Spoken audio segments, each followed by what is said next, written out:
मोअज़्ज़िज़ हाज़रीन इकराम, बुज़ुर्गान कौम और मिल्लत, मेरी इज़्ज़तदार माँ और बहनों, शहनशीन व तशरीफ़ फरमा मुताल्लिक़ा रुकन असम्बली मजलिस इत्तेहादुल मुस्लिमीन कारवान, मजलिस इत्तेहादुल मुस्लिमीन के तमाम मोअज़्ज़िज़ क़ाइदीन, उलमाए कराम, मशाइख़ीन उज़्ज़ाम, अराकीन बल्दिया,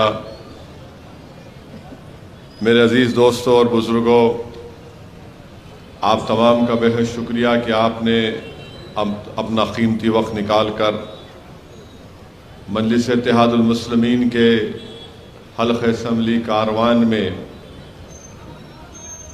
इंतखाबी जलसे में आपने शिरकत की। आप जानते हैं कि 13 मई के दिन हैदराबाद की पार्लियामेंट के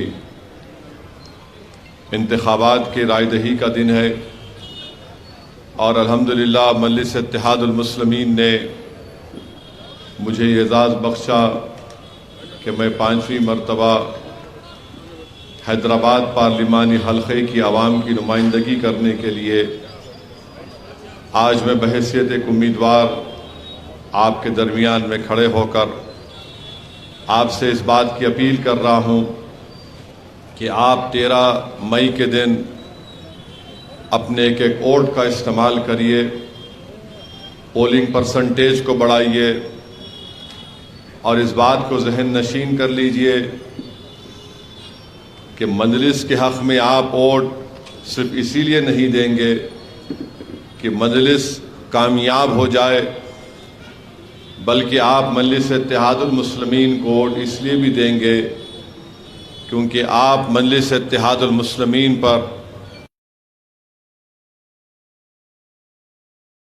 मेरे अजीज़ दोस्तों और बुज़ुर्गों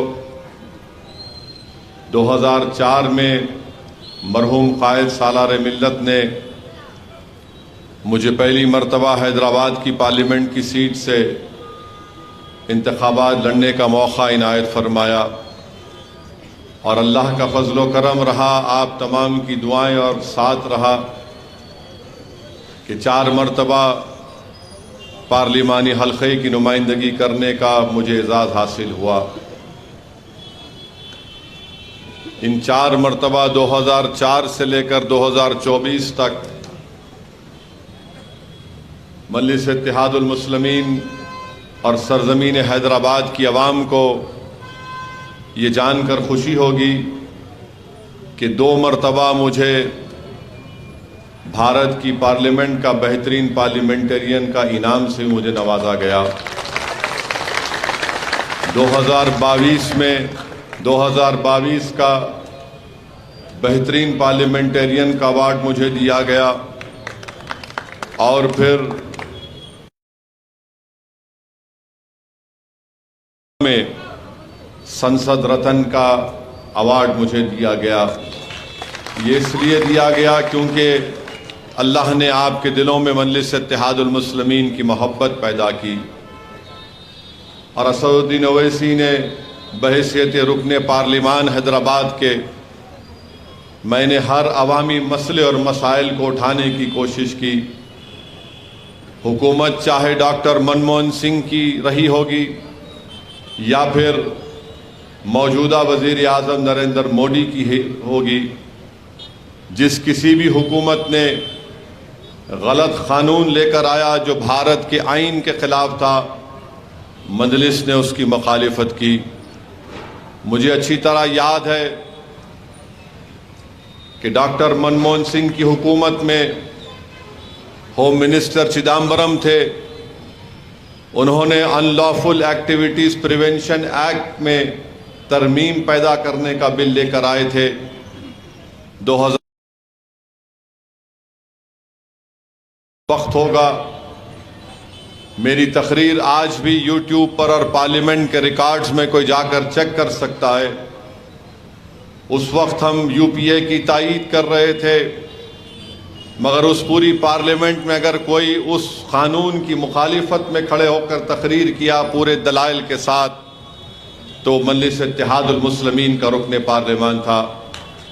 यूपीए के लोग परेशान हो गए और मुझसे कहने लगे कि आप यूपीए का हिस्सा हैं और आप इस बिल की मुखालिफत में तकरीर भी की और वोट भी दिया। मैंने कहा अगर ज़रूरत पड़ी तो मैं तुम्हारा साथ भी छोड़ दूंगा, क्योंकि मैं जानता हूं कि जो तुम कानून बनाने जा रहे हो उस कानून का इस्तेमाल सिर्फ अक़लियतों पर और ख़ास तौर से मुस्लिम अक़लियत पर, दलितों पर, आदिवासियों पर उसका इस्तेमाल होगा। उस वक्त डॉक्टर मनमोहन सिंह की हुकूमत ने मजलिस इत्तेहादुल मुस्लिमीन की इस बातों को नहीं समझा और फिर 2019 जुलाई में जब नरेंद्र मोदी की हुकूमत, अमित शाह ने उस कानून में मजीद और उसमें सख्ती और गंदगी पैदा की, तो पूरी पार्लियामेंट गवाह है कि लोकसभा में मैं और इम्तियाज़ जलील साहब ने उस कानून की धज्जियां उड़ाई। और उस कानून की तायीद कौन कर रहे थे? हर सियासी पार्टी कर रही थी जो सेकुलरिज्म का नाम लेती है, जिसमें कांग्रेस भी शामिल थी, जिसमें आरजेडी भी शामिल थी।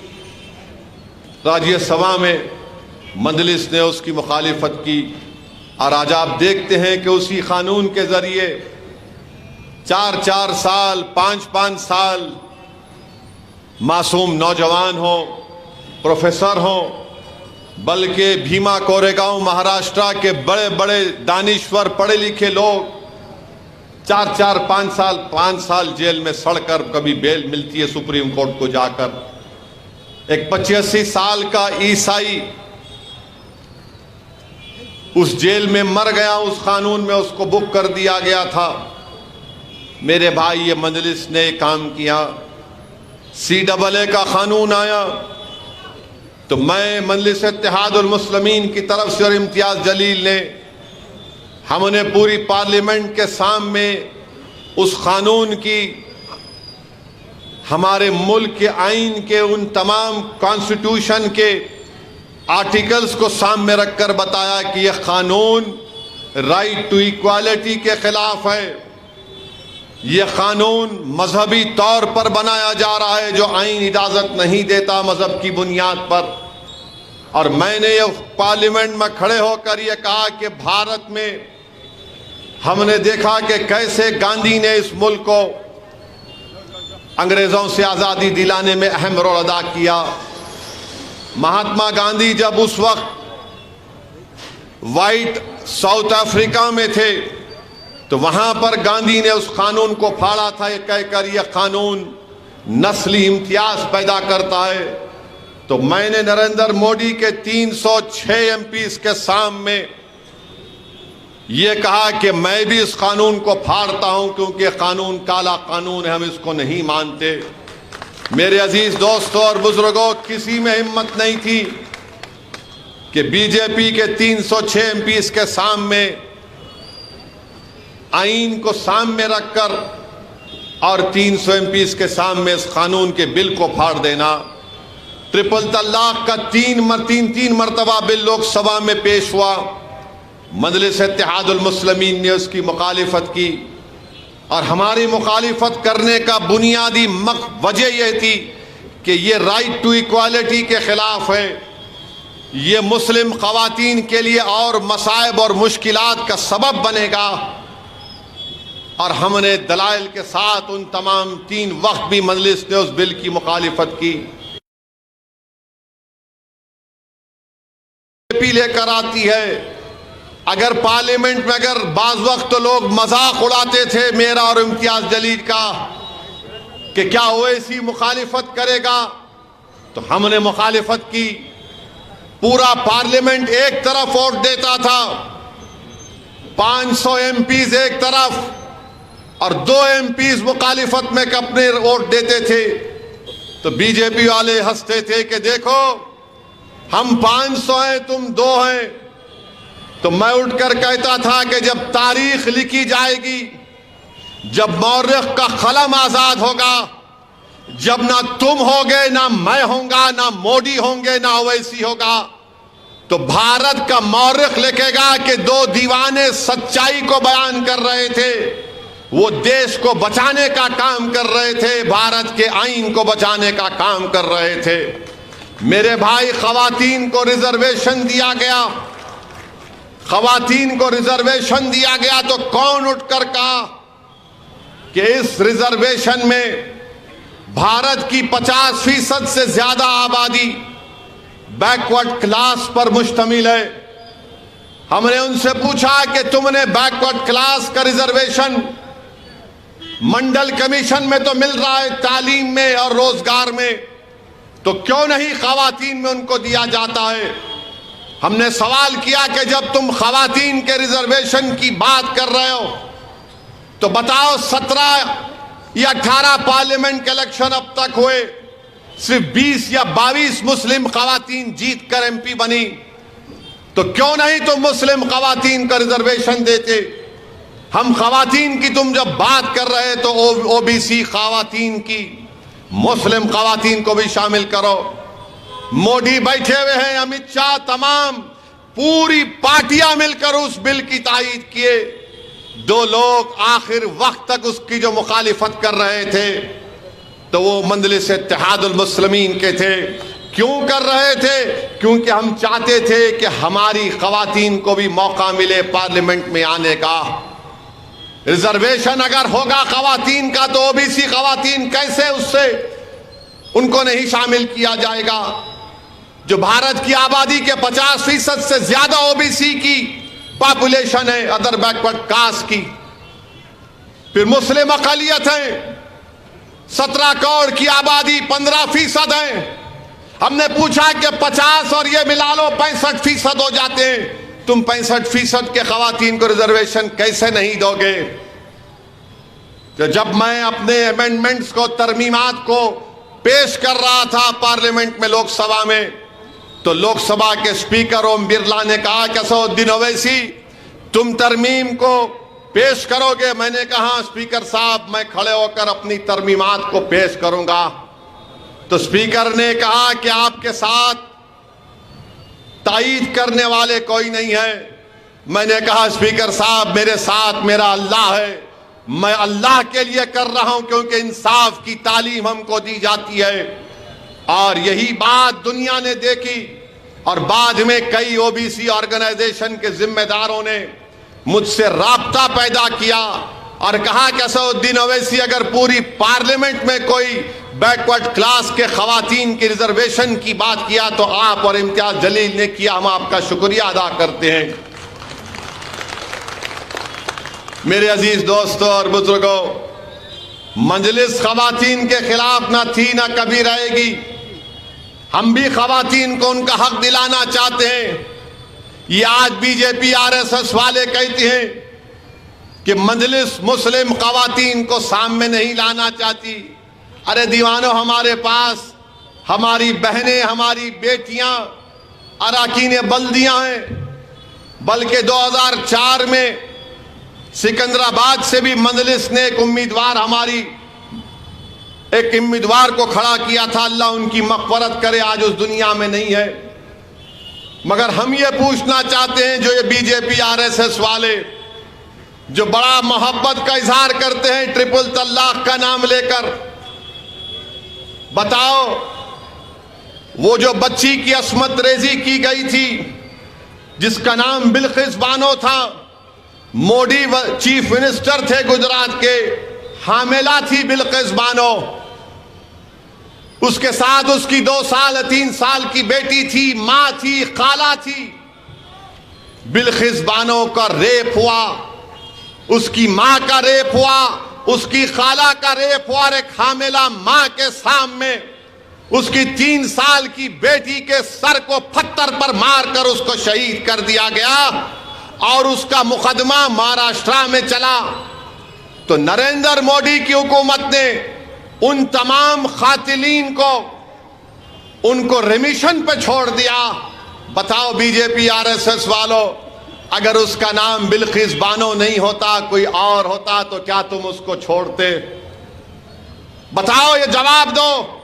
बड़ी मोहब्बत के दावे, तुम्हारी मोहब्बत में कोई सच्चाई नहीं है, तुम दुश्मन हो। तुम्हारी हुकूमत कर्नाटका में तुमने हिजाब का मसला उठाया, तुमने मुस्लिम बेटियों को हिजाब पहनने नहीं दिया। आज तुम बड़ी बड़ी बातें करते हो। मेरे अजीज दोस्तों और बुजुर्गों, बिल्किस बानो को आप सोचिए कि अगर बिल्किस बानो आपकी बेटी है, तसव्वुर करो, अपने दिलों पर जोर डालो कि उसके अस्मत रेजी के 22-23 साल के बाद उसको दोबारा सुप्रीम कोर्ट जाना पड़ा कि मुझे रेप करने वालों को मत छोड़ो, सुप्रीम कोर्ट को जाकर कहना पड़ा। सोचो थोड़ी देर के लिए कि उस हमारी बेटी को 2002 में उसका रेप हुआ, 2022 या 23 में उसको सुप्रीम कोर्ट जाना पड़ा कि मेरे रेप करने वालों को, मेरी बेटी का कत्ल करने वालों को, मेरी मां का कत्ल करने वालों को मत छोड़ा जाए। और आज बीजेपी आरएसएस बड़ी बात करती है। मेरे अजीज दोस्तों और बुजुर्गों, गोश्त की दुकानों पर हमले, मॉब लिंचिंग,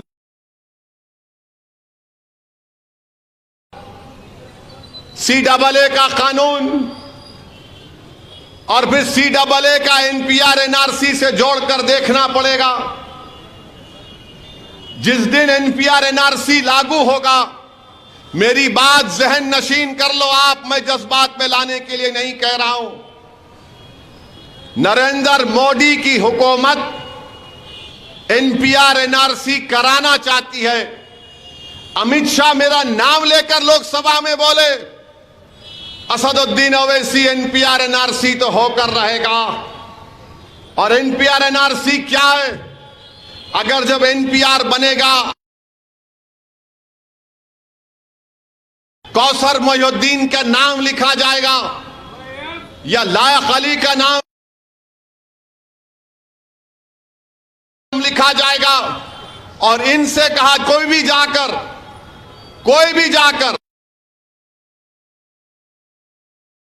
ये भारत के शहरी नहीं है, तो बल्दिया का ऑफिसर इकबाल साहब से कहेगा, कौसर मोहिउद्दीन से कहेगा, लायक अली से कहेगा कि अब तुम्हारी जिम्मेदारी है कि तुम साबित करो तो कि तुम भारत के शहरी हो। अब आप बताइए इकबाल साहब, अपने दादा का बर्थ सर्टिफिकेट कहां से लाएंगे? लायक अली कहां से लाएगा? और आपको मालूम, भारत में शायद 7 या 8% लोगों के पास पासपोर्ट है। बर्थ सर्टिफिकेट का कानून बना 1960 में। मेरे भाई, ये लोग NPR NRC के जरिए कमजोरों को, मजलूमाओं को भारत की शहरियत से महरूम करना चाहते हैं। अगर बीजेपी RSS वाले मेरी बात को सुन रहे हैं तो बताओ, क्या आसाम में सुप्रीम कोर्ट ने NPR NRC नहीं किया? उसमें से 2 लाख आसाम के मुसलमानों के नाम नहीं आए 20 लाख में से। तो हेमंत बिस्व शर्मा जो आसाम का चीफ मिनिस्टर है, कहता है कि हम CAA के कानून के तहत जितने गैर मुस्लिम है उनको सिटीजनशिप दे देंगे। मुसलमान क्या करेगा? फॉरेनर्स ट्राइब्यूनल में केस लड़ना पड़ेगा उसको। ये बीजेपी पूरे मुल्क में करना चाहती है। और आज आकर बीजेपी के लोग बड़ी बड़ी बातें करते हैं।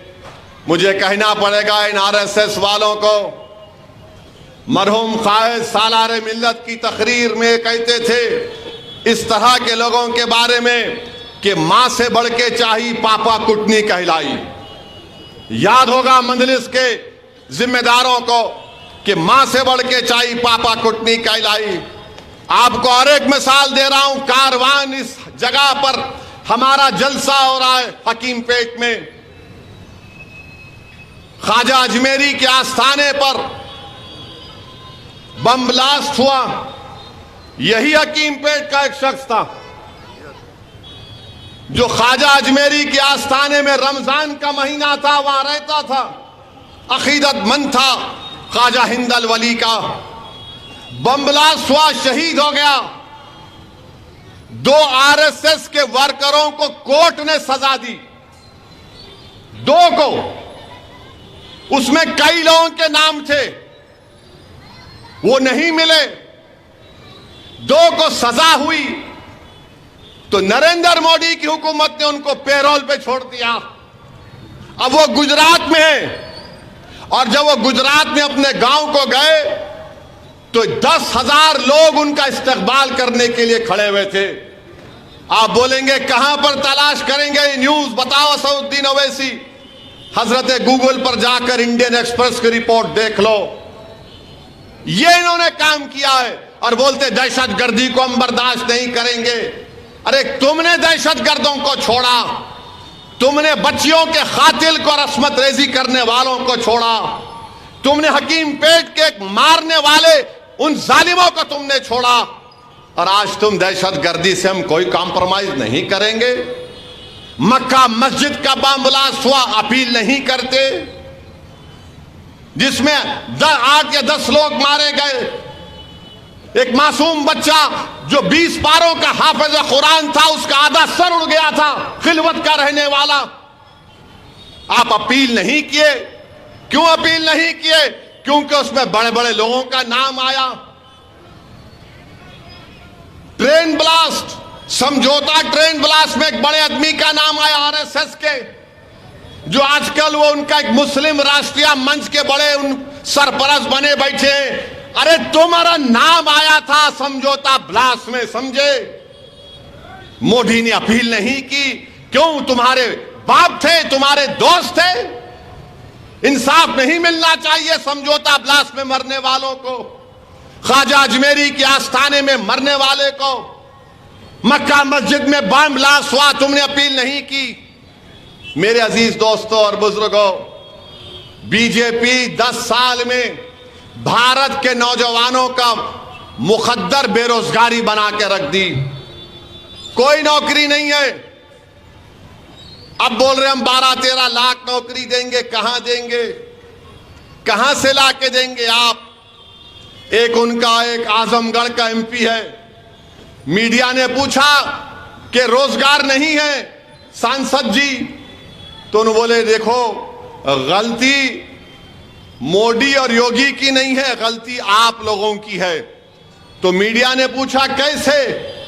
तो उसने कहा कि योगी और मोदी ने बच्चों को पैदा नहीं किया, आप पैदा कर रहे हैं। अरे ठहरो भाई, अब आप बताइए कि उन्होंने पैदा नहीं करे, उनका फैसला, हम क्या करेंगे? मगर नहीं, आप ज्यादा पैदा कर रहे, इससे नौकरी नहीं देंगे। तो आप बोल दो खड़े होके, जो बच्चे पैदा। अच्छा, ये एमपी साहब कैसा पैदा हो नहीं मालूम, इनको कौन जने? आसमान से तो नहीं टपके ना, अम्मा के पेट से आए होंगे। मगर बोल दिए। आप बताइए, बेरोजगारी इस मुल्क के नौजवानों का मुकद्दर बन गया, मगर नौजवानों के हाथ में क्या बता दिया गया? ओवैसी आतंकवादियों का साथी है, ओवैसी कर दी गई एक मखसूस फिरके के बारे में, और नौजवान बस फोन पे बैठा रहता, ओवैसी को गाली देना, धमकी देना। मैं कई लोगों से मिला एयरपोर्ट पर, ट्रेन पर, बोलते हैं ओवैसी हम तेरे को पसंद नहीं करते। मेरा कौन बोल रहे भाई आपको पसंद करो? मैं तो अब शादी करने का भी इरादा नहीं हूं कि कुछ पसंद करूंगा किसी को। नहीं, पसंद नहीं करते, मगर तू बोलता अच्छा है। मेला क्या मैं कव्वाल हूं? नहीं, एक फोटो ले लेंगे। मला एक नहीं 2 लो, मला घर में लगा के रखो, अच्छा दिखेगा घर में तुम्हारे। मैं उनसे पूछता हूं भाई मेरे, आप बताओ तुमको मिल रहा क्या? तुम नफरत पैदा कर रहे हो, तुमको नौकरी मिली, तुम्हारे घर में चिराग जल रहा है, क्या मिल रहा तुमको? बोले नहीं, हमको पहली मर्तबा ऐसा मौका मिल रहा है तुम लोगों को बताने का। मैंने तुम लोग हम लोग कब तक बोलेंगे बाबा? फायदा क्या हो रहा है? मुल्क का फायदा हो रहा है क्या? बताओ मेरे भाई। इस मुल्क की 60% आबादी 40 साल से कम उम्र लोगों की है, और वजीर आजम मोदी उस डेमोग्राफिक डिविडेंड को बर्बाद कर रहे हैं। आज डॉलर 85 रुपए के करीब आ चुका है। जब 2004 में ये वजीर आजम बने थे तो 54 रुपीस था। नरेंद्र मोदी बोल रहे 400 पार, पेट्रोल बोल रहा मैं 100 पार। मोटरसाइकिल पे बैठते ने ना मोदी जी, उन्होंने खाली प्लेन में उड़ते भाषण देते हुए भाइयों बहनों मित्रों बैठे भी दूसरी जगह चले गए। मोटरसाइकिल में पेट्रोल डलाना गरीब का काम, 100 पार पेट्रोल। मगर इनको क्या, नहीं नहीं नहीं, ओवैसी को हराना है, ओवैसी को बोलो मुख्तार अंसारी को जहर दे दो, उसको गोली मार दो। मेरे अजीज दोस्तों, नफरत पैदा करने से क्या फायदा हो रहा है इस मुल्क को? मुल्क कमजोर हो रहा है। बीजेपी हर महाज पर नाकाम। अमित शाह बोलते हैं कि चीन हमारी जमीन पर कब्जा नहीं किया। मैं चैलेंज करके बोल रहा हूं, चीन भारत की सरजमीन पे कब्जा करके बैठा हुआ है। ये नरेंद्र मोदी बोले थे ना घुसा है ना घुसेगा। अरे 56 इंच का सीना है तो लेके चलो पूरे मीडिया को। डीजीपी की प्रेस कॉन्फ्रेंस हुई पूरे मुल्क के, उसमें लद्दाख की डीजीपी ने कहा कि 65 पेट्रोलिंग पॉइंट में से 25 पर हम नहीं जा सकते मोदी जी। 25 पेट्रोलिंग पॉइंट हम खो दिए। चाइना की पीपल्स लिबरेशन आर्मी बैठी हुई है, ऊपर डेप्सांग डेमचाक है, चीन बैठा हुआ, हम नहीं जा सकते। और अगर डेप्सांग डेमचाक से चीन को नहीं निकालेंगे तो याद रखो मेरी बात को, एक दिन हम सियाचिन को भी खो देंगे। अब ये बीजेपी के लोग सुनेंगे तो बोलेंगे हाँ तुम ओल्ड सिटी के, तुम्हारे को डेप्सांग डेमचाक क्या मालूम, तुमको सियाचिन क्या मालूम। अरे प्यारे, कान में फूल नहीं है, हर चीज मालूम, हर चीज मालूम। मगर तुम आंख बंद करके चीन को जमीन दे चुके हो। बिलियंस ऑफ डॉलर चीन का इन्वेस्टमेंट इंडिया में, और हमारी जमीन से निकाल नहीं सक रहे। और मोदी जी क्या बोलते, तुष्टीकरण, अपीसमेंट हो रहा है। कौन सा तुष्टीकरण हो रहा है? कपड़े देखकर पहचानो, अब बोल रहे खाना देखकर पहचानो। वजीर आजम हर महाज पर नाकाम साबित है। यह और बात है कि एक ताकतवर अपोजिशन अगर होता तो शायद इसका फायदा उठा लेता, मगर हम तो हैं। हमारी जिम्मेदारी है कि हम ऐसी हुकूमत के सामने मसले मसाइल को उठाएं। बताओ आरएसएस बीजेपी वालों, तुम यूनिफॉर्म सिविल कोड की बात करते हो। यूनिफॉर्म सिविल कोड तुमने उत्तराखंड में लागू किया, पूरा अपर कास्ट का यूनिफॉर्म सिविल कोड है उत्तराखंड का। बताओ दलित लोग, हमारे बैकवर्ड क्लास के लोगों का कल्चर तहजीब नहीं है, उसका क्या होगा? और आप उत्तराखंड में यूनिफॉर्म सिविल कोड क्या क्या कर दिया? मुसलमान निकाह नहीं कर सकता, शादी करने के लिए स्पेशल मैरिज एक्ट में शादी करना पड़ेगा, निकाह नहीं होगा। स्पेशल मैरिज एक्ट में मेहर देने का प्रोविजन नहीं है। बताओ ये कौन सा यूनिफॉर्म सिविल कोड है जो मुझे अपने मजहब के तहत निकाह करने का मौका नहीं देता, जो मुझे अपने मजहब के तहत दुल्हन को मेहर देने का मौका नहीं देता? मेरे भाई, आप जान रहे हैं, देख रहे हैं, ये इनका सोच है, ये इनका कारनामे है। क्या बताकर आज आप देखते हैं कि बीजेपी के उम्मीदवार है, वो सिद्धियंबर बाजार की मस्जिद के सामने एक हरकत करती है तीर मारने की। मैं पूछना चाहता हूं, क्या बीजेपी 6 दिसंबर से दिल नहीं भरा तुम्हारा? क्या तुम फिर से इस मुल्क को हिंदू और मुसलमान की नफरत में डुबोना चाहते हो? क्या बात है कि तुम तीर बनाकर एक इबादतगाह के ऊपर मारते हो? क्यों? क्या तुम्हारे दिलो दिमाग में कोई सोच नहीं है? इतनी नफरत कैसे पैदा हो गई? क्यों तुम हैदराबाद को आग में झोंकना चाहते हो? क्यों तुम तेलंगाना को बर्बाद करना चाहते हो? बीजेपी आरएसएस वालों, कौन इन्वेस्टमेंट करेगा तेलंगाना में? कौन हाईटेक सिटी में सॉफ्टवेयर कंपनी में इन्वेस्ट करेगा? अगर फसाद होगा तो गूगल, फेसबुक, अमेजॉन वाले रहेंगे हैदराबाद में? ये दवाइयों की कंपनियां हैदराबाद में रहेंगी? ये जमीनात के रेट जो थोड़े गिरे हुए हैं वो रहेंगे क्या? बताओ। मगर बीजेपी हैदराबाद के अमन को बर्बाद करना चाहती है, तीर मार रहे हैं। ऐसा लगता है कि बीजेपी को एक और नुपुर शर्मा की जरूरत थी। मेरे अजीज दोस्तों और बुजुर्गों, और बार बार बोलते हैं बीजेपी वाले कि मुस्लिम अकलियत बहुत बच्चे पैदा करते, झूठ। टीएफआर रेट गिरा है भारत में, मुसलमानों का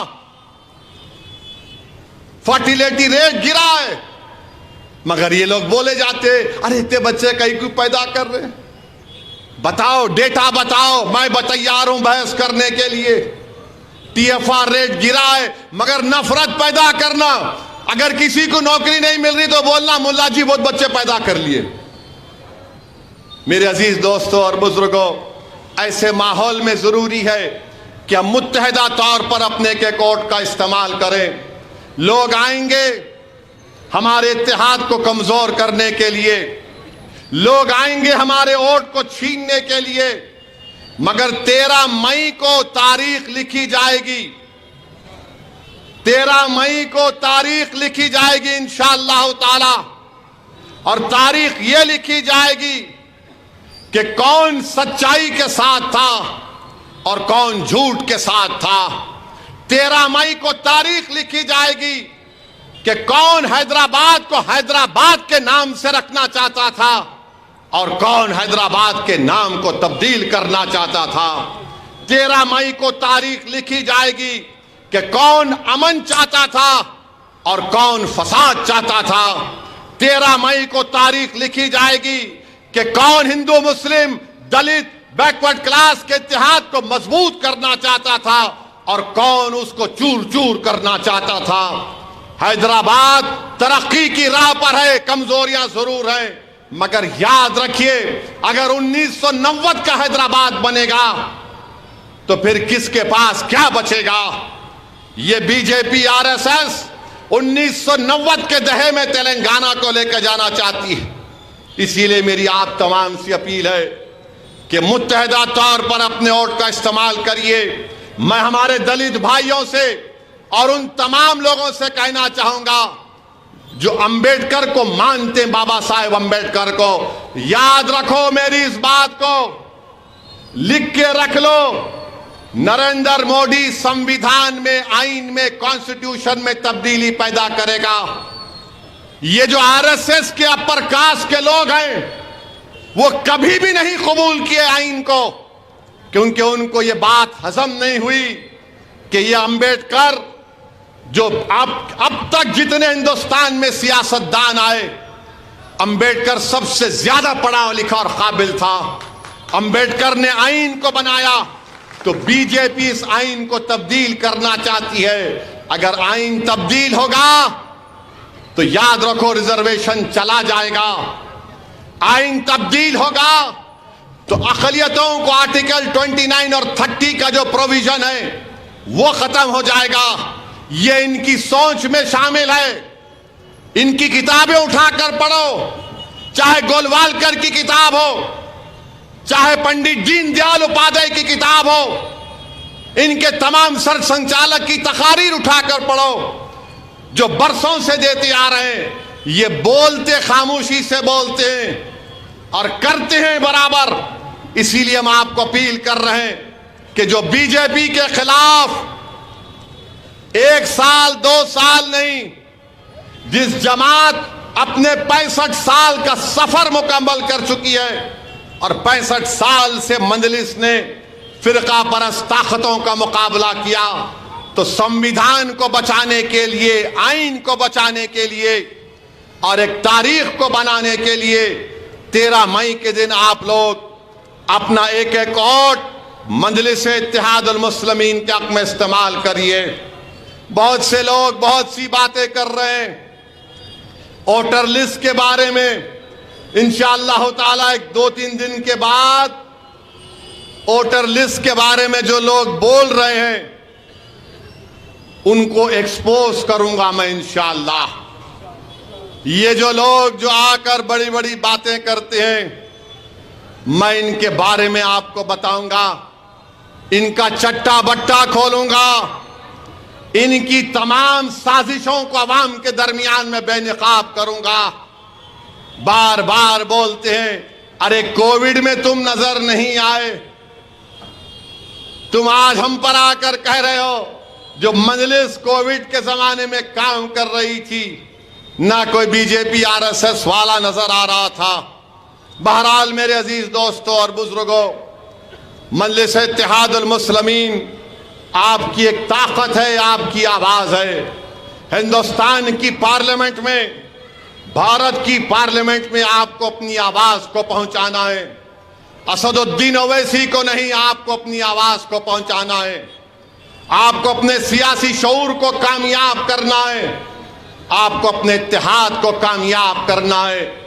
और इसीलिए मुझसे नफरत की जाती है, इसीलिए मेरी गाड़ी पर गोलियां चलाई गई, इसीलिए मुझे हर महीने में 5-6 मरतबा कम से कम जान से मार देने की धमकियां दी जाती हैं। मेरे अजीज दोस्तों और बुजुर्गों, मैं नहीं चाहता कि जब तारीख लिखी जाएगी तो मौरिख ये लिखे कि हम में इंतशार पैदा हो गया था, खुदा ना खास्ता। आज ऐसे वक्त में याद रखिए, हमको अपनी आवाज को पार्लियामेंट में पहुंचाना है, अपनी जमात को मुस्तहकम करना है, इत्तेहाद को मजबूत करना है, अपने सियासी शऊर को मजबूत करना है, इबादत गाहों की हिफाजत करना है।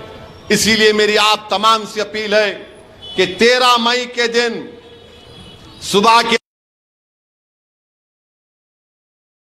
करिए, ये क्या पोलिंग परसेंटेज हमारा है, 45%, 47%। मेरे भाई, अगर आप निकल कर वोट नहीं डालेंगे तो कौन डालेगा? वोट एक अमानत है, याद रखो। इतने सब वाकयात हो रहे हैं, अगर तुम वोट नहीं डालोगे तो फिर क्या जवाब दोगे?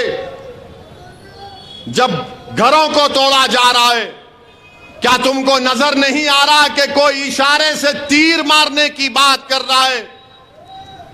अगर कोई तीर मारने की बात कर रहा है और तुम अपनी उंगली को जुम्बिश नहीं दोगे तो फिर कब बेदार होगे?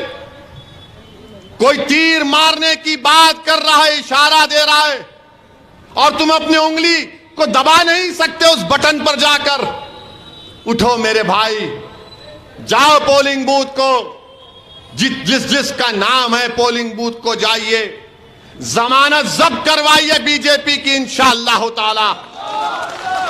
मगर सिर्फ थालियां मारने से नहीं होगा, सिर्फ थालियां मारने से, ओ बोलने से नहीं होता। बूथ को जाना है, पोलिंग बूथ को जाकर जहां पे पतंग का निशान नजर आया, दबा के बोलना, इशरत के लिए मार रहा हूं वोट मजलिस के हक में। जहां पर बूथ को जाएंगे तो बोलना, तीर मारने वालों ने इशारा किया, अब मैं अपनी उंगली से पतंग पर बटन दबा रहा हूं। जब बूथ को जाएंगे, जिन्होंने मुख्तार को जहर दिया, हम पतंग पर बटन दबाएंगे। जिन्होंने 1991 प्लेसेस ऑफ वर्शिप एक्ट को खत्म करने की बात कर रहे हैं, हम बोलेंगे, हम उसके खिलाफ वोट देंगे। CAA के कानून में हमको शहरियत से महरूम करने की बात करने वालों के खिलाफ हम पतंग पर बटन दबाएंगे। ट्रिपल तलाक के गलत कानून के खिलाफ हम पतंग के निशान पर बटन दबाएंगे। महंगाई के खिलाफ पतंग पर बटन दबाएंगे। पेट्रोल की कीमतों की बढ़ती हुई कीमतों के खिलाफ हम पतंग के निशान पर बटन दबाएंगे। जो लोग शहर हैदराबाद के अमन को बर्बाद करना चाहते हैं, हम उनके खिलाफ पतंग के निशान पर बटन दबाएंगे। जो भारत के संविधान को खत्म करना चाहते हैं अम्बेडकर के, हम उनके खिलाफ पतंग के निशान पर बटन दबाएंगे। इतने वजूहात आपके पास हैं, सिर्फ आपको अपनी जिंदगी का सबूत देना है। उठकर जाओ मेरे भाई, उठकर जाओ। याद रखो, भारी अक्सरियत से मजलिस इत्तेहादुल मुस्लिमीन को कामयाब करिए। लोग हमारी तरफ निगाहें उठाकर देख रहे हैं, पूरा मुल्क देख रहा है कि हैदराबाद की आवाम अब कैसा फैसला देने वाली है।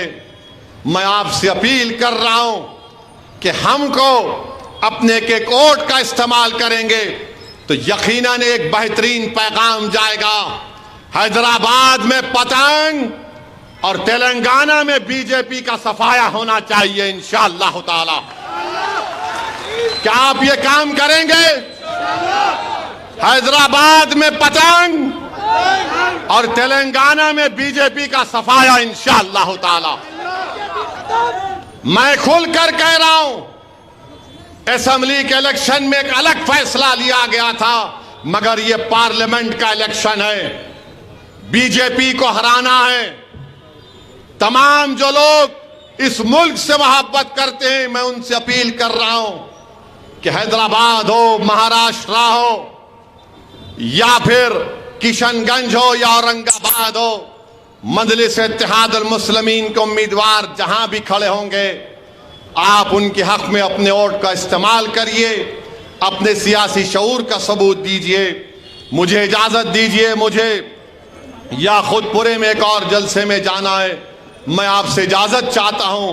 अस्सलाम वालेकुम व रहमतुल्लाह।